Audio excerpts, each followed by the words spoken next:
got to try that this evening. So Bob, you know, when you and I spoke on the phone it browns up on the outside without melting. Oh, nice. I'm definitely going to try that. I could actually even try that while we're talking. So, Bob, why don't you share about Cedar Grove out in Wisconsin and your second creamery that you purchased? Yeah, so our main factory, Cedar Grove Cheese, has been here since 1878. And I feel like I have also. I've been here 31 years now. And about 8 years ago, I was approached about opening another factory in downtown Milwaukee, a small urban cheese factory. And I ran all the numbers and it made no sense at all. And then we had then they started pitching to me about what a difference it would make, that it was in the lowest income area of the city of Milwaukee, that it was going to be the greenest building in the city, with made from mostly recycled materials from other buildings that have been torn down, with geothermal heating and cooling, with an elevator that was a prototype that generates electricity when it's coming down by like a hybrid car, and storing the energy. And the next one after ours went into the Empire State Building. So we were the beta for the Empire State Building. And and you know, and then we were looking at what we could do to help farmers on the urban fringe of the city, and a connection with the Milwaukee County Zoo, where we take the milk from their animals. And so all in all, it became so enticing that we did it in spite of the fact it made no sense. That sounds like a good business plan. And how long has that been now since you established the urban cheesemaking? It's an example of what not to do. Yeah. About 8 years now. Okay. And so I don't know if you can see here on our screen, I have a pan on now, and I'm sauteing some of your cheese, Bob. Just because you said we can saute it like a griddled cheese. So that's what we're doing now. And so Bob, you know, so it should brown up on the outside. It won't take very long. Go ahead. I'm excited. I can see it happening already. So you and I spoke briefly about how this COVID has impacted all of our businesses, and how are you marching forward in your business as a cheesemaker?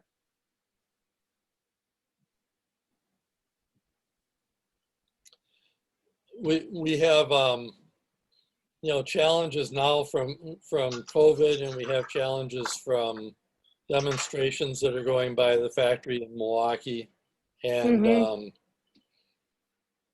and we're starting to recover from the one problem, and learning how to deal with the other more important problem.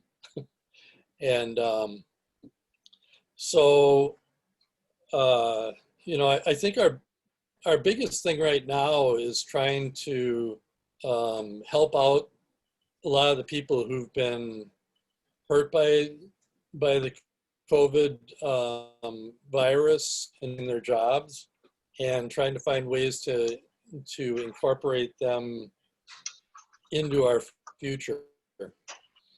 Right, it's an important process. We're in the same depth out here in California, trying to figure out how to rebuild, how to get people back into work, and move the industry forward. It's definitely a challenge for sure. Yeah, so my son is an artist and planning to move to New York soon, and my partner's son is who's back here from New York, and the whole arts community has been really you know, set back, and they have no idea when things will stabilize. And so among the things we're trying to think about is, how do we incorporate art into into our business model so that those people have a place to exercise. Right. I wonder if Stuff. there's a way. I wonder if there's a way to do labels, cheese making labels, have by artists. It could be Right. fun to Well, have. I was times when I was out visiting you, we went over to Imagery Winery, and are Correct. you Yes. familiar with them, Shauna? Yeah. We So went out there. they worked with So they worked with the artists there to design a different label every year and selected a label for their wines, and they had some just gorgeous work. It's a little kind of cheese label because it's smaller, but we're using that as a challenge anyway. It's a good model. I mean, you haven't been to our new warehouse, but we have art hanging all over our warehouse to support the artists. We have art painted on the walls. We have art hanging on the walls. Both my parents, Ben's parents, and us love art, so it is also part of our business plan. And I feel bad for the music and the artists who are set back during this COVID. But for the cheesemakers, I feel we're doing these victory boxes. Are you going to be part of the victory box series? Yes, we have some paperwork to finish doing, or some pictures to Well, that's great. I hope that'll help. We do have access to them, and every piece helps now. We're doing about 20, 25.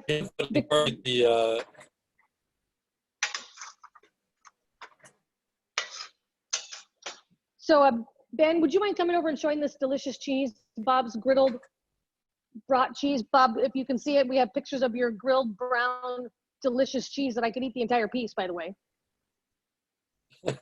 So it perfectly grills. You're perfectly correct. It grills just deliciously.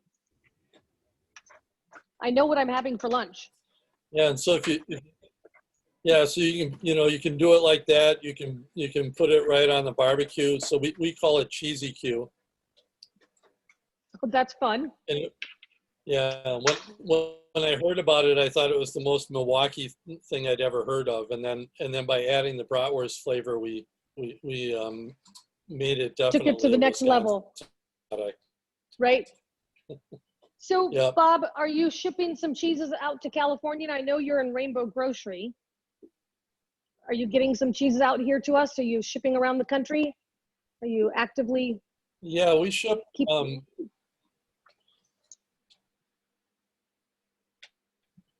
We have all over the country, not as much in the West as in the eastern parts. We really appreciated the support from Rainbow and you all, and but most of our cheese goes to the Atlanta area or to New York or Chicago and the Midwestern areas, but we do have some very loyal customers out in the West. So that's good. Well, I'm glad.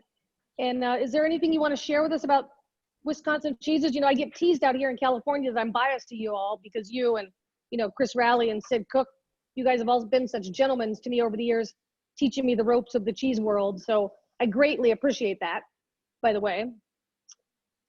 And you sent us one of my favorite cheeses, the Montage. Could you share that with our guests about the Montage? Yeah, it's actually Montague. Montague, see? So we have one of the premier Shakespeare theaters in the world. American Players Theater is about 7 miles down the road from us. And when my children were really small, they got to play a bit part in Macbeth, and I became addicted to the Shakespeare plays and oh, nice. And so we started stealing names of Shakespeare characters for our cheeses, which have included, in addition to the Montague and a Capulet, there's we had one that was made with half water buffalo and half cow milk that was called Weird Sisters, and after the witches in Macbeth, right. and the rock band in Harry Potter. Oh, good, good. You got to keep Harry Unfortunately, Potter we in can't there. find anybody who's, yeah, we can't find anyone who'll milk the water buffalo at the moment. They've done some damage to some of the people who were milking them, and nobody's stepping up. So. Oh, that's too bad. That's milk. Their milk is so beautiful for cheeses. Well, I hope that you'll get your Yeah, hands on some. it was my favorite cheese. Yeah, buffalo milk is delicious, and the cheeses. Is there I know, I just want to let our guests know, like, at one time you were on the board of the American Cheese Society and helping steer the direction of the growth of the artisan cheese. And I just want to personally tell you I appreciated your efforts going on the board. I know it's a lot of time and investment, but I also appreciate that it helps build a long-term foundation for the American Cheese Society.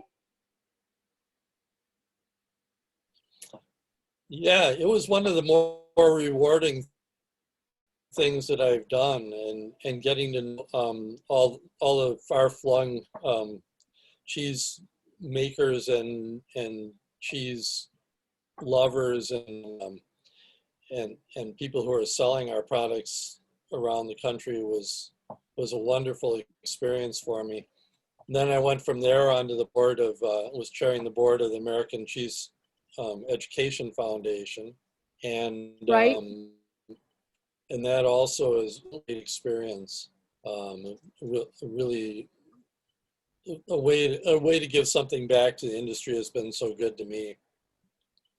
Well, I know I appreciate it. I know you brought some good values to the board, especially knowing your background in legal and lobbying. So you definitely had a good background to share with the board at the time. And I know it helped build the foundation because, as you know, the industry is growing. Sadly, we're not going to have our cheese conference this year. That's very sad that we're not going to all get together in Portland. But hopefully we can do some more virtual classes and conversations like this one. We'll have the new executive director of the American Cheese Society on our show on July 9th on a Thursday, and let her share what's going to be the vision for the American Cheese Society. Thanks to you, I called her. You suggested I call and introduce myself, so thank you. And Bob, is there anything else you want to share with our listeners and viewers today before we taste a little bit of your cheese? And I really appreciate your time and effort over the years helping me learn about cheese. And oh, you know what, can you share your water treatment system for your plant? It's fascinating to me. Yeah, it's about 20, I guess it's 21 years old now that we've had this water treatment system, and it's still amazing. It uses tropical plants and wastewater microbes. It's called a living machine, and all water from the cheese factory goes through there. And after 3 days, it's clean enough that we're able to discharge it to the creek without damage. That's amazing. So, there's pictures and information about your living system on your website at the cedargrovecheese.com. And any listeners who's on here today, including you, Bob, I do a follow-up email to thank you each for joining us today with the website. And I'll list both of your creamery websites for the listeners today and share so they can look at your water treatment system, your cheese production, your green buildings. And I hope you and I talk again about the art. I'm fascinated how art could be incorporated into our cheese work. The whole cheese world has so much culture that goes beyond. So can I tell you a story? Please. I want to tell your friends a story. Okay, please. When I was out there visiting one of these trips, I heard that there was this Sherpa community in your neighborhood, and I had a craving for some Nepali Tibetan food. And so, recommended that I go to one of the restaurants. And when I arrived there, it was closed, and they were preparing for a private party, a potluck. And I just did my disappointment and mentioned your name, that you had recommended that I come down there, and it was the magic open sesame. And they invited me in and noted that as I hadn't brought anything to the potluck, I could make a financial contribution. But it was some sort of a coming of age initiation award event or something. Truly, none of it was in English, and I had one person out a little bit to understand what was going on. But they were so amazingly welcoming, and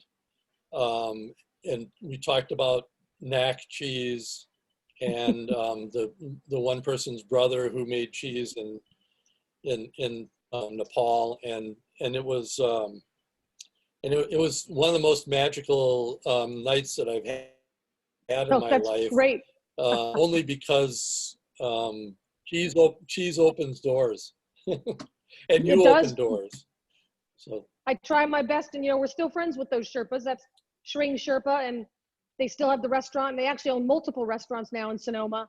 And we traditionally go to their celebrations, and they're just a fantastic addition to our community. And Oz, our IT tech, don't you agree? The Sherpas have been a fantastic addition. They're fantastic. Yeah. I actually got the opportunity to one of the, I think it was a New Year's festival for them.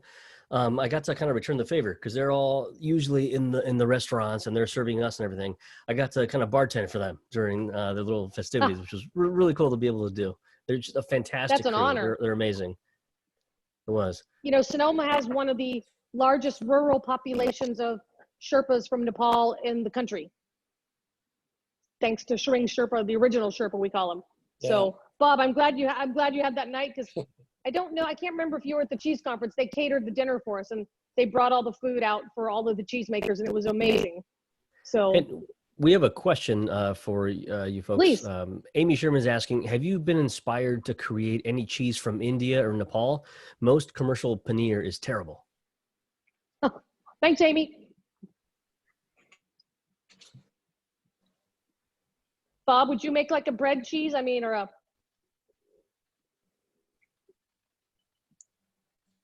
Did we lose him? I'm missing. We're having a little bit of a communication gap here. Do you want to repeat your question, Oz? Yeah. So it looks like we have maybe about, Bob, you might be having like a 2-second, closer to 3-second delay here. So the question was, have you been inspired to create any cheese from India or Nepal? Most commercial paneer is terrible.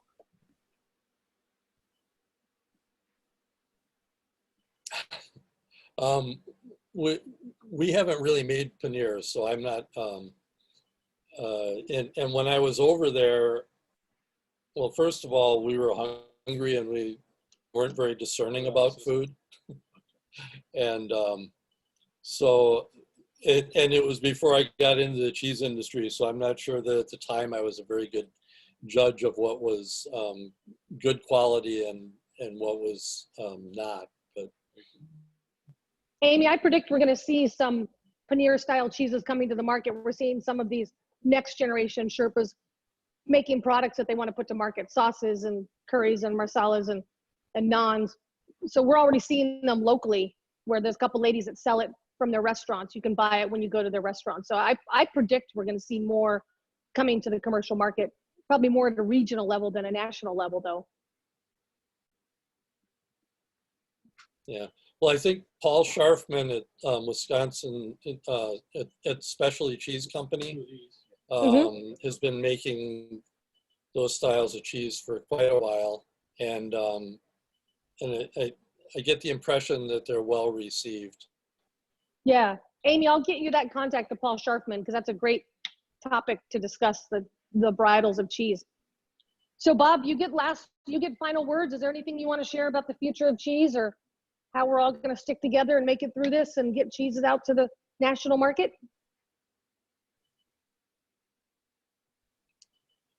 When the COVID thing started, we weren't really sure what to do or what cheese sales were going to look like. And one of the things we had a initial lull in our sales of organic cheese, which is our biggest category. And we contacted organic producers and we said in mid-March, we don't know what our sales are going to look like for the next month because we didn't have very many orders in-house. And it seemed like Right. processed cheeses and cheeses that have a forever shelf life were flying off the shelf, and you know that there were shortages of terrible cheese. And yet initially, you know, the quality cheeses were you know, I think people were afraid that they wouldn't last. They were afraid they might be that they were watching their finances and worried that they were too expensive. But after about 3 weeks, the whole thing switched, and as people cooked more for their families and had time to spend on meals and to pay attention to food, we just saw the sales of the higher quality products shoot through the roof to where we've been barely able to keep up. And right. Well, that's good. that leaves me pretty optimistic about the future because these are experiences that people are with food now that maybe when they go back to their busy lives, if at the point that things get more normal, they will remember the things they were looking for when they had the time to do it. Right. So remember what made them happy. Yeah, the experience of cooking at home with a quality product. You know, we're adding cheeses to our weekly delivery next week. Well, actually, we added them already. So we bought with Rainbow Grocery some Jasper Hill Cellars, so that's in our victory box. We have a Valley Ford, and when Gordon does his next order, I'll be hopping on his order, just so you know. And so along those lines of ordering, Amy Sherman also asked, what can we do to support your brand? I will look for the cheese at Rainbow. That's great. If you look for Bob's we Cheese also, at Rainbow. you know, yeah, I would recommend that they were there for us when we needed them, because that scary period was exactly when I got the call from Gordon saying, we're going to bring a pallet of your stuff out here, and it was quite a relief for us. We make a lot of different varieties of cheese, from sheep and goat and cow and you know, everything from soft cheeses like to the harder aged cheeses and 10-year-old cheddars. And so a lot of them are not going to be available except directly by ordering from us, and we will ship mail order anywhere that people were willing to pay for it. Well, Amy, you're in the city. You can get a selection of Bob's cheeses at Rainbow.